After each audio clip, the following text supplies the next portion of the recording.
Salut les pêcheurs, alors comme vous pouvez le deviner, aujourd'hui on va parler de la dorade. Pourquoi? Parce qu'on est au mois d'octobre et le mois d'octobre c'est un peu le meilleur mois pour pêcher la dorade. Tout simplement parce que le froid commence à arriver et elle, comme elle le sent, elle commence à manger comme une cochonne pour faire un bloc de réserve avant de repartir au large pour la reproduction et passer l'hiver tranquille.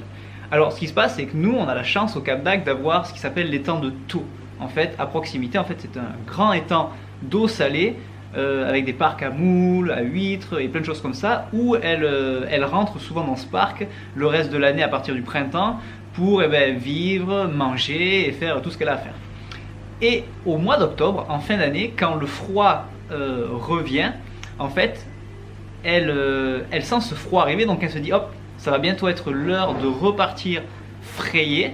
Donc il faut que je fasse des réserves. Donc en fait ce qui se passe c'est qu'au mois d'octobre, dès que le froid arrive, la dorade elle se met à manger tout ce qui passe et elle a faim. Et à ce moment là elle est vraiment réceptive. Si on veut la pêcher, elle est beaucoup moins méfiante que le reste de l'année.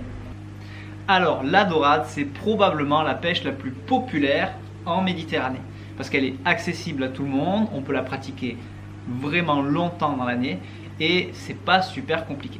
Mais il y a quand même pas mal de subtilités parce que la dorade c'est un poisson qui est super méfiant, qui a une très bonne vue et il ne faut pas la prendre pour une idiote.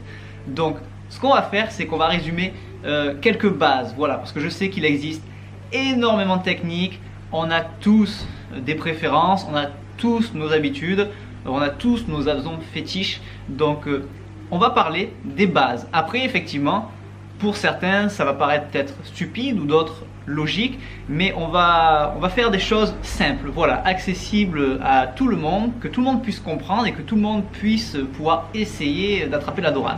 Voilà, donc pas de choses compliquées, juste des choses simples pour s'amuser au bord de l'eau. Alors la première chose à savoir, c'est que la dorade, c'est un poisson qui vit essentiellement sur le fond. Donc en fait, elle cherche sa nourriture en mangeant ce qu'il y a sur le fond, ce qu'elle va trouver en fait, genre les crabes, les vers, les crevettes, les couteaux, voire même des fois des tout petits poissons, mais ça c'est assez rare. La dorade elle est super méfiante, elle se déplace souvent en banc et souvent c'est des bancs calibrés.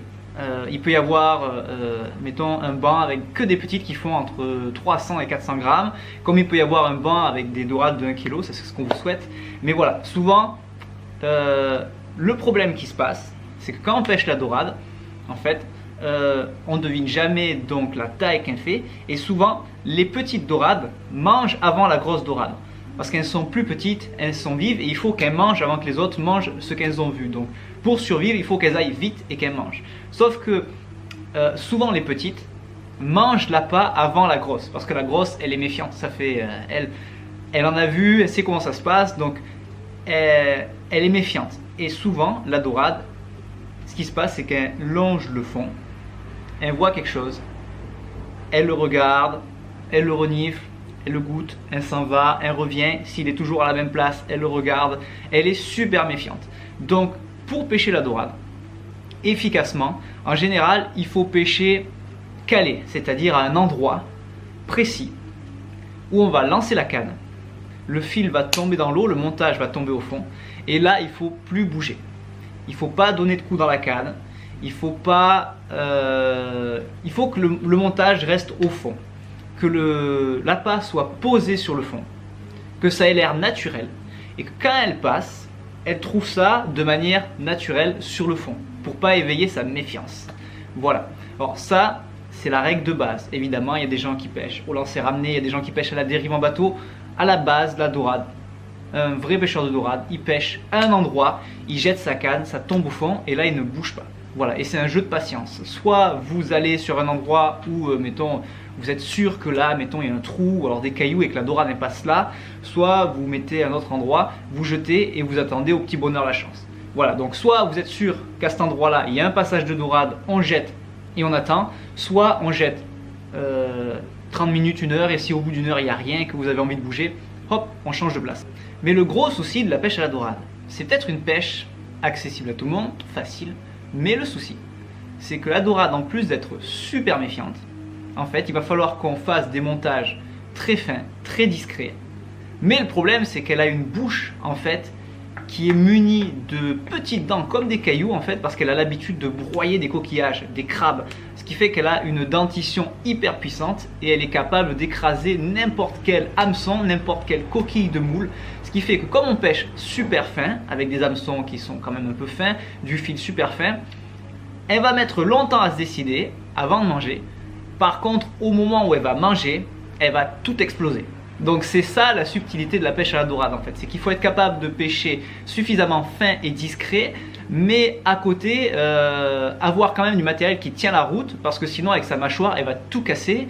Donc il faut pêcher fin, voilà, pas non plus ultra méga super fin, il faut être raisonnable, et il faut être capable après de gérer le combat, parce que la dorade c'est de la famille des sparidés en fait, et tous ces poissons là ils sont très nerveux et ils donnent beaucoup de tête et ils partent dans tous les sens, ce qui fait que en combat, comme on est monté fin, il faut bien jouer avec le frein et l'élasticité de la canne pour amortir les chocs, pour réussir à la ramener avec le fil le plus fin possible au bord sans la casser. Donc voilà, c'est ça qui est difficile dans la pêche à la dorade, c'est une pêche subtile, il faut pêcher fin. Par contre le poisson il est super puissant, donc les petites dorades en dessous de 1 kg c'est pas mal, mais dès que vous dépassez 1,5 kg, 2 kg, et alors je parle pas des 3, 4, 5, 6, 8 kg, là c'est un autre monde, c'est pas du tout la même puissance au niveau des poissons. Donc on va voir ça tranquillement en détail. Alors des montages pour pêcher la dorade, il en existe plein, mais alors vraiment plein, et chacun a le sien, chacun sa préférence, chacun préfère son propre matériel. Nous, on va vous donner les bases du montage le plus simple. Sachez qu'en pêche, le plus simple, c'est souvent le plus efficace, parce qu'il est facile à mettre en œuvre, on fait ça rapidement, et plus c'est simple, moins il y a de choses sur le fil, et moins ça crée de fragilité sur le fil.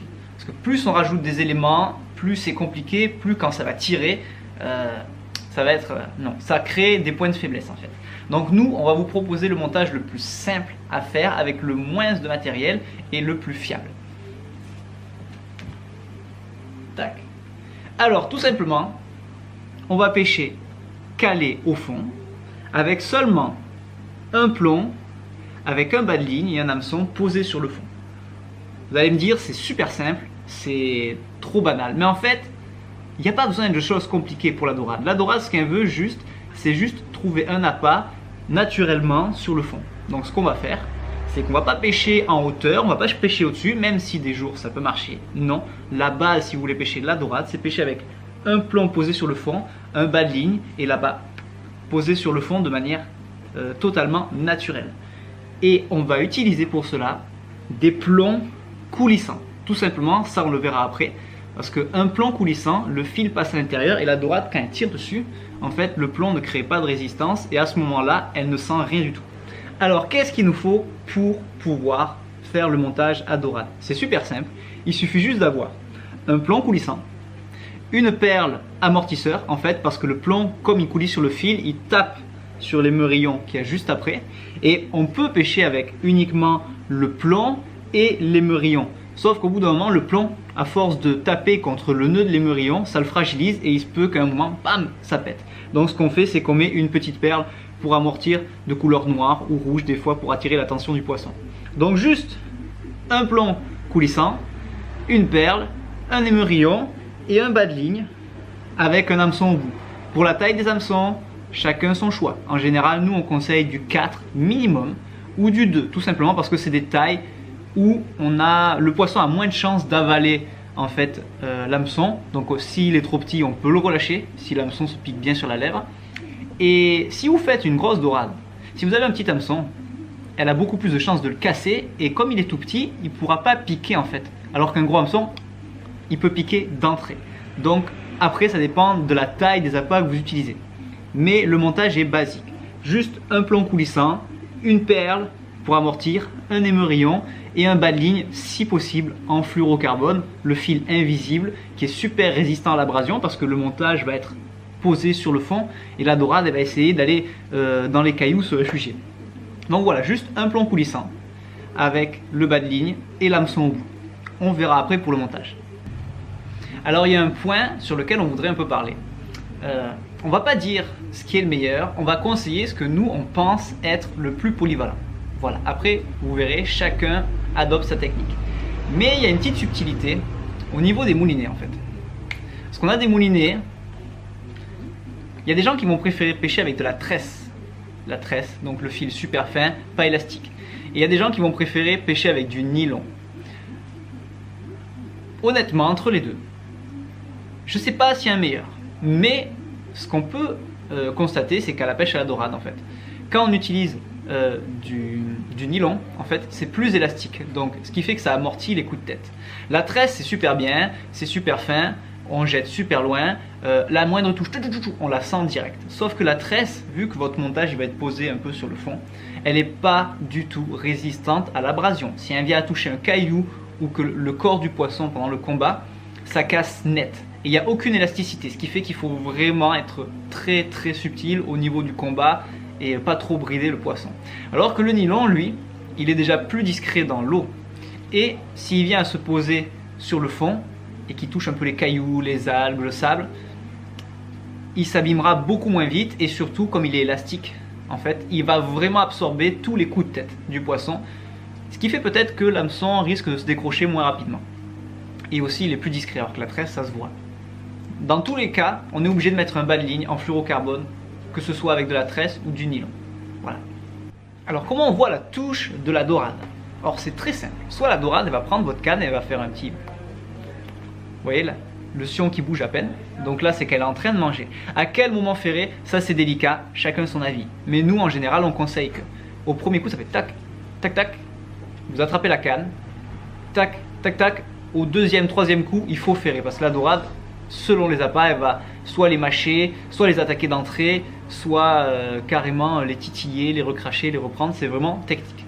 Faut faire attention avec la dorade parce que souvent on pêche, on jette, on laisse la canne posée sur les cailloux ou sur le bateau et on attend. Le truc c'est que si on serre trop le frein, du moulinet en fait, et qu'à la touche, si c'est une touche classique, petite, que la dorade ne mange sur place, pas de problème, la canne elle fait tuc tuc, vous prenez la canne, boum, vous ferrez. Sauf que si c'est une grosse dorade, ça arrive fréquemment qu'elle embarque la canne carrément avec elle. Genre la canne, elle se barre des cailloux, ou alors elle tombe du bateau, ou alors elle tombe dans l'eau. Une grosse dorade, sans problème, elle vous embarque la canne, le moulinet et tout. Donc dans ce cas-là, il faut être vraiment concentré, regarder le fil, regarder le sion de la canne. Alors, soit vous pêchez avec le frein serré, et là, tout, ça serre, il y a la touche, on tire, boum, on est en combat direct. Soit on pêche avec le frein desserré, c'est-à-dire qu'on pose la canne, et le fil n'est pas tendu, ce qui fait que la dorade, quand elle va manger et qu'elle va tirer le fil, ça va tirer doucement sur le moulinet. Elle s'en rendra pas compte, par contre, là à vous, justement, d'attraper la canne délicatement, de resserrer le frein en une fraction de seconde exactement à la puissance que vous voulez effectuer le combat, et après, boum, ferrer. Donc voilà, frein serré, frein desserré, c'est deux méthodes. Il y en a un où c'est plus pratique mais on a plus de risques de se faire embarquer la canne, et il y en a un autre qui est plus subtil mais il faut être capable de régler son frein rapidement pour combattre le poisson de suite. Donc c'est pareil, deux techniques pour régler le frein. Et au niveau des plombs, on utilise les plombs donc selon le temps qu'il fait. S'il fait super beau, il n'y a pas de vagues, parce qu'on est en Méditerranée, je vous rappelle, il n'y a pas trop de marées, elles ne sont pas très fortes, et il fait souvent beau temps. Donc s'il fait très beau, on va plutôt utiliser des petits plombs, tout simplement, parce que si on met un gros plomb, genre 100 grammes au fond, qui fait super beau, l'eau est super claire, la dorade quand elle va tirer, même si le plomb, le fil coulisse à l'intérieur, elle peut sentir la résistance. Donc si on prend un petit plomb, genre entre 10 et 30 grammes, 40 grammes, la dorade, quand elle va mordre, elle a beaucoup moins de chances de sentir de la résistance. Et la dorade, si elle sent la moindre résistance, le moindre truc qui lui va pas, elle recrache l'appât et c'est terminé. Donc, il faut adapter. S'il fait super beau, on met des petits plombs qui sont beaucoup plus discrets en fait pour la dorade. Et par contre, s'il fait du vent, qu'il y a du courant au fond, que ça bouge, là on adapte son plomb. On met des plombs beaucoup plus gros, genre entre 50, 100 grammes, voire plus. Et après, au niveau de la forme des plombs, en fait, en général, on utilise des olives classiques, rondes. Alors, il y a des jours, c'est bien, elle va rouler. Ce qui fait que si y a un léger courant, en fait, l'olive elle va rouler et votre montage avec le verre il va un peu bouger et ça va le rendre un peu naturel. Par contre, il y a des jours où il y a trop de vagues ou de courant et là le plomb il s'en va dans tous les sens, tout s'en mêle, c'est la catastrophe. Donc là on n'utilise pas forcément des olives rondes, on va utiliser des plombs plutôt plats ou avec des petits picots ou avec des formes qui maintiennent vraiment le fond. Voilà, donc s'il fait beau, petit plomb, la forme on s'en fout. Par contre, s'il y a du courant, qu'il y a du vent, que la mer elle bouge, là il faut adapter le plomb en conséquence. Et au niveau des hameçons, je ne vais pas dire qu'il y a une meilleure marque que d'autres. Par contre, privilégiez les hameçons forts de fer si vous voulez pêcher de la vraie grosse dorade. Parce que la dorade, comme on l'a dit, elle a des dents en fait rondes comme des cailloux qui sont exprès pour broyer en fait les coquillages, les crabes, les vers. Elle a peur de rien. Si vous utilisez un hameçon fin de fer, vous êtes sûr que s'il y a une grosse, vous avez énormément de chances pour qu'elle vous l'écrase ou qu'elle l'ouvre. Même le meilleur hameçon du marché.